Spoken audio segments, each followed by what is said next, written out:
बिस्मिल्लाहिर्रहमानिर्रहीम, अस्सलाम वालेकुम। मेरा नाम डॉक्टर एहसन है और आज हम जानेंगे थायराइड ग्लैंड के बारे में। ओके, सो थायराइड ग्लैंड जो है it is basically a butterfly shaped organ. ये जो आप ऑर्गन देख रहे हो ये पूरा का पूरा it is a butterfly shaped organ जो कि आपके ट्रेकिया के बिल्कुल सामने मौजूद होता है। ठीक है, ये जो आप देख रहे हो ये जो पूरा का पूरा स्ट्रक्चर है दिस इज़ अ ट्रेकिया।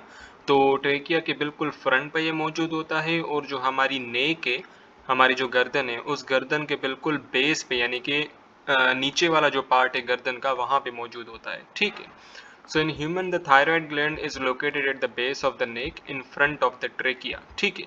तो देखिए ट्रेकिया जो है हम इसे विंड पाइप भी कहते हैं बिकॉज इसी ट्रेकिया से जो एयर है वो एयर बेसिकली हमारे ब्रोंकाई में जाती है। ठीक है, हमें पता है कि जो ट्रेकिया है, मैंने फर्स्ट ईयर के अंदर आपको पढ़ाया था कि ट्रेकिया जो है वो डिवाइड हो जाती है ब्रोंकाई के अंदर। ठीक है, फिर ब्रोंकाई जो है वो डिवाइड हो जाते हैं ब्रोंकियोल्स के अंदर। ठीक है, तो ट्रेकिया के थ्रू, ट्रेकिया को हम विंड पाइप कहते हैं। विंड पाइप इसलिए कहते हैं बिकॉज एयर जो है वो इजीली ट्रेकिया के थ्रू जाएगी ब्रोंकाई में, फिर ब्रोंकाई से चली जाएगी ये ब्रोंकियोल्स में। ठीक है, तो जो थायराइड ग्लैंड है ये हमारी नेक के बिल्कुल बेस पे मौजूद होता है, यानी कि नेक का जो नीचे वाला पार्ट है वहां पे, और ट्रेकिया के बिल्कुल फ्रंट पे मौजूद होता है। ठीक है, अब देखिए ये जो थायराइड ग्लैंड है इसके दो लोब्स होते हैं। ठीक है, इसे मैं ज़रा क्लीन करूं तो ये जो आप देख रहे हो ना, ये एक लोब है थायराइड ग्लैंड का।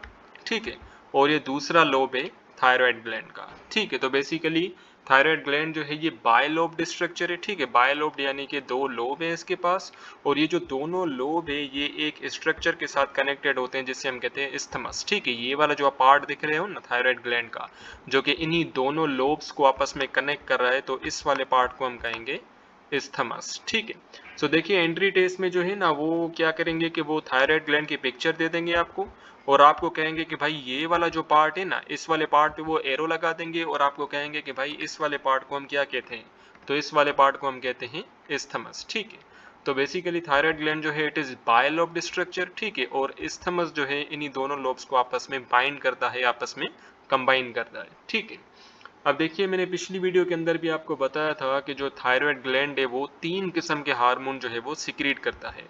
T3 hormone, T4 hormone and calcitonin hormone. ठीक है, तो यहाँ पे लिखा गया है T3 हार्मोन। T3 हार्मोन को हम ट्राई आयोडोथायरोनिन भी कहते हैं। Then we have T4 hormone. T4 hormone के दो नाम है, टेट्रा आयोडोथायरोनिन या थायरोक्सिन। ठीक है, and finally we have the calcitonin.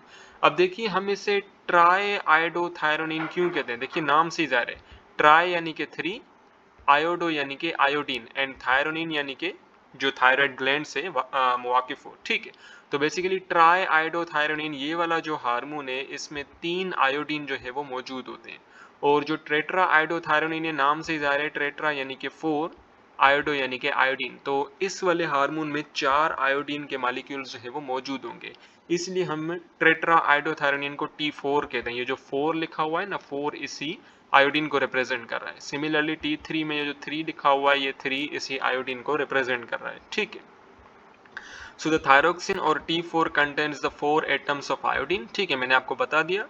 It is secreted in greater amount but is less potent then T3।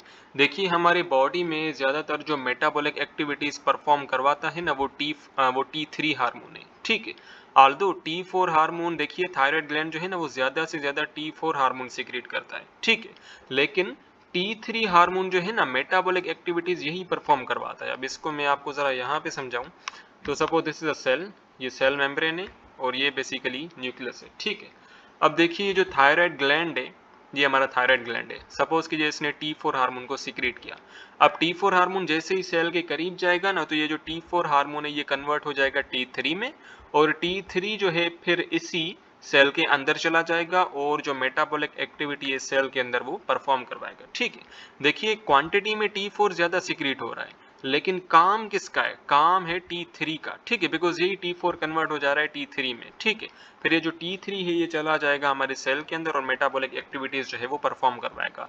तो पोटेंट कौन है, पोटेंट है हमारा T3, और लेस पोटेंट कौन है, लेस पोटेंट है हमारा T4। ठीक है, which is only 3 atoms of iodine. नाम से ही जा रहा है जो T3 हार्मोन है उसके पास 3 एटम्स होंगे आयोडीन के। ठीक है, So the thyroxine influences most of the cells in the body, elevating their metabolic rate. Its effects include the increasing oxygen consumption and heart rate and stimulating the synthesis of enzymes that break down glucose and provide the energy.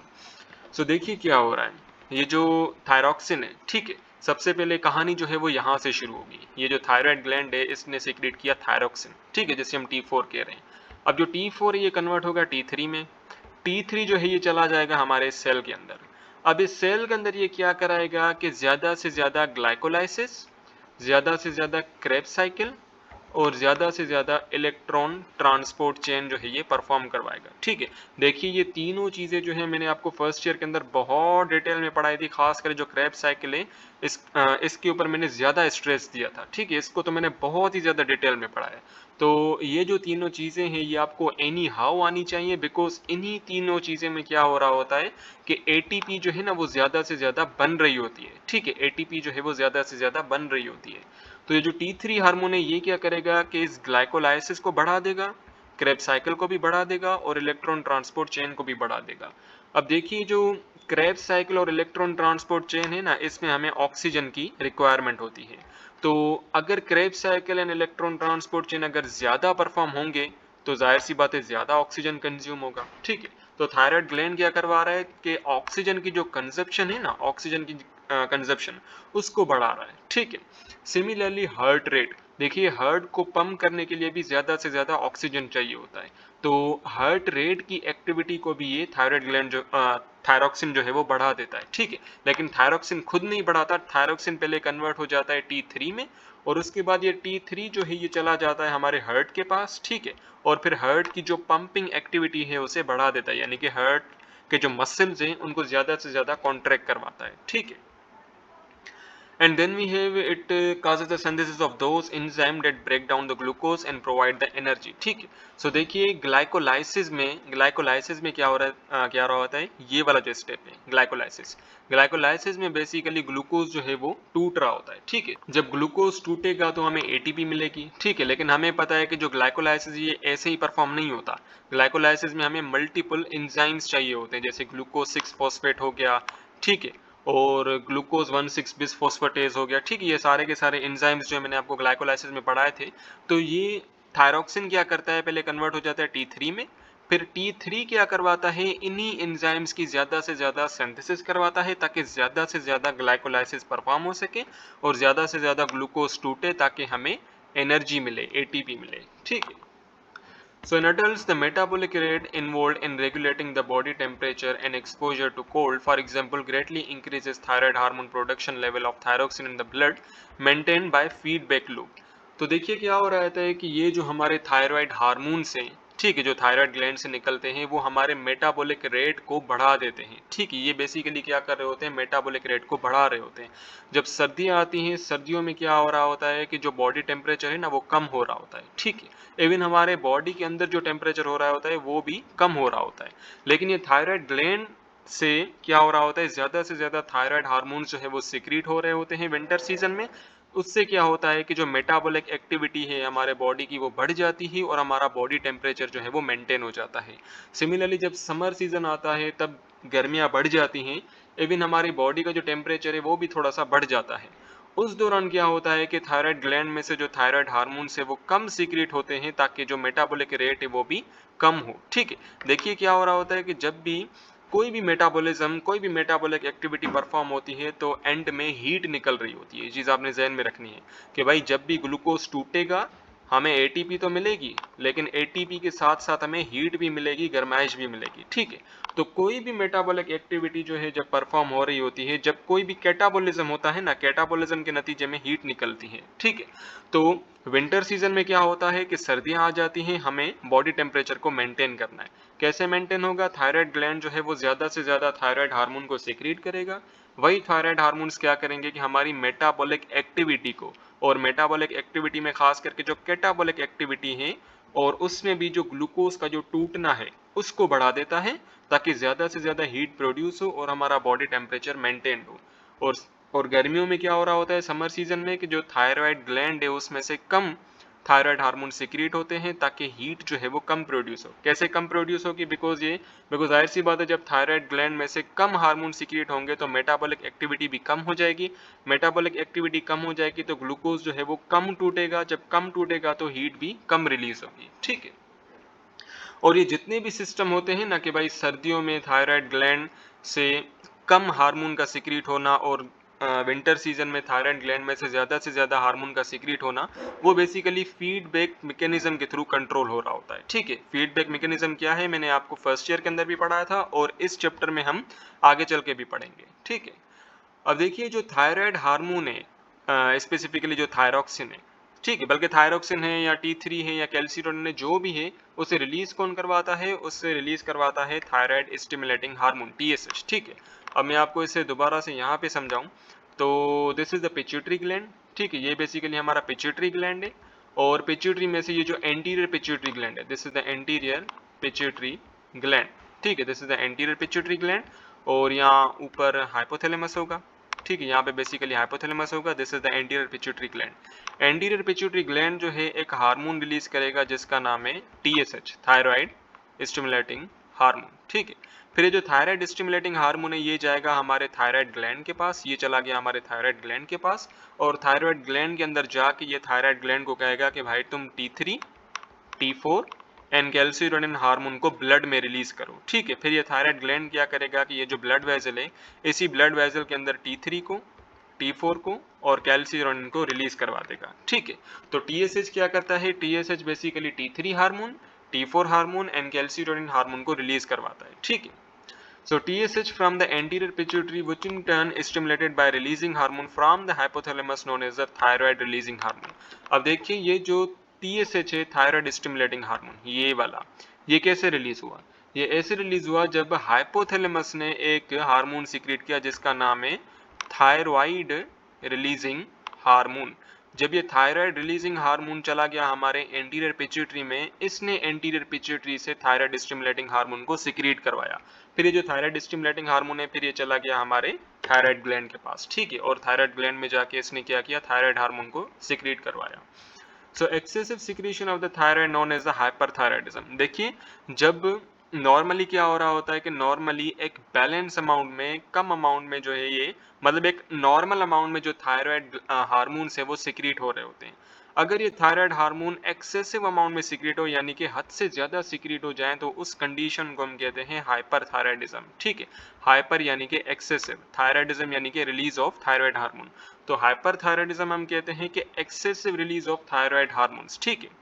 which produces such symptoms such as the profound sweating। देखिए, जब excessively thyroid hormone जो है वो release होंगे, हमें पता है thyroid hormone का क्या काम होता है? मेटाबॉलिक एक्टिविटी को बढ़ा देना। जब ये एक्सेसिवली सीक्रेट होंगे तो ज्यादा से ज्यादा मेटाबॉलिक एक्टिविटी होगी, ज्यादा से ज्यादा मेटाबॉलिक एक्टिविटी होगी तो ज्यादा से ज्यादा हीट निकलेगी। ठीक है। तो क्या होगा? एक्सेसिव स्वेटिंग हो जाएगी, वेट लॉस हो जाएगा। बिकॉज वेट लॉस क्यों हो रहा है? बिकॉज ज्यादा से ज्यादा ग्लूकोज टूट रहा है। ठीक है। सिमिलरली हीट इंटॉलरेंस, बिकॉज जाहिर सी बात है बहुत ज्यादा हीट निकल रही है तो बंदा जो है वो इतनी गर्मी को बर्दाश्त नहीं कर सकेगा, सो हीट इंटॉलरेंस हो जाएगी, इरिटेबिलिटी हो जाएगी, बंदा चिड़चिड़ा महसूस करेगा and high blood pressure, basically blood pressure भी बढ़ जाएगा। ठीक है। और देखिए, हाइपरथायराइडिज्म का अपोजिट है हाइपोथायराइडिज्म। ठीक है। हाइपोथायराइडिज्म हम कहते हैं कि यानी कि थायराइड हार्मोन बहुत ही कम रिलीज हो रहे हो, अपनी नीड से भी कम रिलीज हो रहे हो। ठीक है। सपोज कीजिए कि हमारे बॉडी की रिक्वायरमेंट है कि भाई 1 मिनट में 10 थायराइड हार्मोन जो है वो सिक्रीट हो, लेकिन 10 के बजाय अगर 5 सिक्रीट हो रहे हैं, यानी कि कम सिक्रीट हो रहे हैं, तो इसे हम कहते हैं हाइपोथायराइडिज्म। ठीक है। और हाइपोथायराइडिज्म में क्या होगा? हाइपरथायराइडिज्म के बिल्कुल अपोजिट इफेक्ट आएंगे। हाइपरथायराइडिज्म में क्या हो रहा था? वेट लॉस हो रहा था, यहाँ पे क्या होगा? वेट गेन होगा। ठीक है। लिथार्जी यानी कि बंदा जो है वो थकावट महसूस करेगा। और हाइपरथायराइडिज्म में क्या हो रहा था? हीट इंटॉलरेंस, यानी कि गर्मी को बंदा बर्दाश्त नहीं कर पा रहा था। और यहाँ पे क्या हो रहा है? कोल्ड इंटॉलरेंस, यानी कि बंदा ठंड को बर्दाश्त नहीं कर पा रहा है।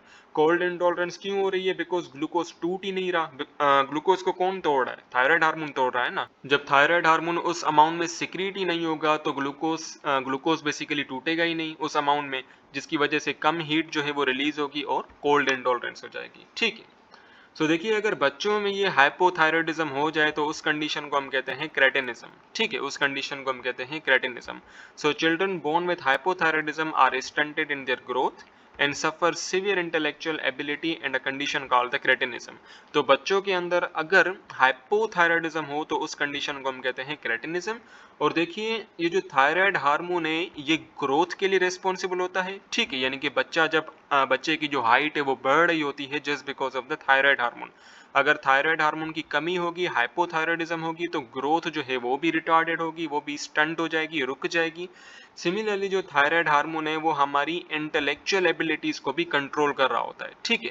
अगर थायराइड हार्मोन होंगे तब भी हम इंटेलिजेंट होंगे, ठीक है, लेकिन अगर थायराइड हार्मोन नहीं होंगे तो इंटेलेक्चुअल डिसेबिलिटीज हो जाएंगी, ठीक है, यानी कि बंदा जो है वो मतलब उतना इंटेलिजेंट नहीं रहेगा, चीजों को सही से समझ नहीं सकेगा, ठीक है। अच्छा, एक दूसरी कंडीशन होती है जिसे हम कहते हैं ग्वाइटर। ग्वाइटर हम कहते हैं कि जब थायराइड हार्मोन्स की डेफिशिएंसी हो जाए। और थायराइड हार्मोन्स की डेफिशिएंसी कैसे होगी? Due to deficiency of iodine. तो जब आयोडीन की डेफिशिएंसी होती है तो उस कंडीशन को हम कहते हैं उसकी वजह से बेसिकली ये कंडीशन होगी जिसे हम कहेंगे ग्वाइटर, ठीक है। बिकॉज देखिए ये जो थायराइड हार्मोन्स है ये किस चीज से बने हुए होते हैं? आयोडीन से बने हुए होते हैं। जब आयोडीन ही नहीं होगा तो थायराइड हार्मोन्स ही नहीं बनेंगे, ठीक है। तो deficiency of iodine causes the deficiency of thyroid hormone and this condition is called the goiter, ठीक है। सो इस कंडीशन में ये जो कंडीशन है ये आप यहाँ पे देख सकते हो, दिस इज द गोइटर। इसमें आप देख सकते हो कि ये जो गला है ये बहुत ही ज्यादा सूज गया है इस लेडी का। क्यों सूज गया है? बिकॉज उसकी रीजन ये है, मैं आपको यहाँ पे इरेज करके बताता हूँ। तो suppose this is the hypothalamus, ठीक है, ये हमारा हाइपोथैलेमस है। This is the infundibulum and this is the pituitary, ठीक है, ये बेसिकली पिट्यूटरी है। और ये है हमारा एंटीरियर पिट्यूटरी ग्लैंड, ठीक है। And here is the thyroid gland, ठीक है, ये हमारा थायराइड ग्लैंड। अब देखिए अगर आयोडीन की डेफिशिएंसी होगी तब थायराइड ग्लैंड जो है वो थायराइड हार्मोन को सिक्रीट ही नहीं कर पाएगा, ठीक है। लेकिन देखिए ये जो पिट्यूटरी ग्लैंड है, पिट्यूटरी ग्लैंड का काम होता है टीएसएच को सिक्रीट करना। इसने सिक्रीट कर दिया टीएसएच। अब ये टीएसएच जाएगा थायराइड ग्लैंड के पास और थायराइड ग्लैंड को बोलेगा कि भाई तुम थायराइड हार्मोन को सिक्रीट करो। लेकिन जब आयोडीन की डेफिशिएंसी होगी तब थायराइड हार्मोन बनेंगे ही नहीं, तो एंटीरियर पिट्यूटरी में से जो टीएसएच है ये हद से ज्यादा रिलीज होगा और ये बार बार इसे कहेगा कि भाई तुम थायराइड हार्मोन को सिक्रीट करो, सिक्रीट करो, सिक्रीट करो, सिक्रीट करो। इसे बार बार परेशान करेगा, बार बार इसे उंगली करेगा, जिसकी वजह से जो थायराइड ग्लैंड है इसका साइज यूं बढ़ जाता है, ठीक है, जिसकी वजह से ऐसी सिचुएशन आ जाती है, ठीक है। ये जो इनलाज आप देख रहे हो ना, ये जो गर्दन इसकी मोटी हो गई है इस औरत की, ये just because of the goitre है, ठीक है, यानी कि थायराइड ग्लैंड जो है वो सूज गया है, ठीक है। सिमिलरली ये आप क्रेटिनिज्म देख सकते हो, ठीक है, ये जो बच्चा है इसके पास इंटेलेक्चुअल डिसेबिलिटी हो गई है, ठीक है, इसकी ग्रोथ रुक गई है, ठीक है। So now let's talk about the calcitonin, ठीक है। ये जो कैल्सीटोनिन है ये तीसरा हार्मोन है जो कि थायराइड ग्लैंड से निकलता है। कैल्सीटोनिन का काम ये होता है कि ब्लड के अंदर जो कैल्शियम लेवल है उसे मेंटेन करना, ठीक है। अच्छा, तो कैल्सीटोनिन का काम ये होता है कि सपोज कीजिए ये हमारा ब्लड वेसल है, ठीक है, और इस ब्लड वेसल के अंदर बेसिकली ब्लड जो है वो फ्लो कर रहा है। तो सपोज कीजिए कि अगर ब्लड के अंदर 100 कैल्शियम होने चाहिए लेकिन 100 के बजाय अगर 200 कैल्शियम हो जाएंगे तब क्या होगा? यानी कि कैल्शियम जो है वो ब्लड के अंदर बढ़ गई। तो जब भी कैल्शियम का लेवल जो है ब्लड के अंदर बढ़ जाएगा तब थायराइड ग्लैंड में से कैल्सीटोनिन हार्मोन जो है वो सिक्रीट होगा और वो क्या करेगा कि इसी एक्सेसिव कैल्शियम को उठा के हमारे बोन्स के अंदर डिपॉजिट कर देगा, ठीक है, ये हमारा बोन है। तो सपोज कीजिए अगर 100 कैल्शियम के मॉलिक्यूल होने चाहिए हमारे ब्लड के अंदर लेकिन 200 हैं, तो ये जो एक्स्ट्रा 100 के मॉलिक्यूल्स हैं ना, उन एक्स्ट्रा 100 के मॉलिक्यूल्स को ये कैल्सीटोनिन उठाएगा और उन्हें बोन्स के अंदर ट्रांसफर कर देगा, ठीक है। तो ये बेसिकली फंक्शन होता है हमारे कैल्सीटोनिन हार्मोन का कि ये ब्लड के अंदर प्रॉपर कैल्शियम लेवल को मेंटेन करता है। अगर कैल्शियम लेवल ज्यादा हो जाएगा तब कैल्सीटोनिन हार्मोन जो है वो सिक्रीट होगा और जो एक्सेसिव कैल्शियम होगा उसे उठा के हमारे बोन्स के अंदर डिपॉजिट करवा देगा।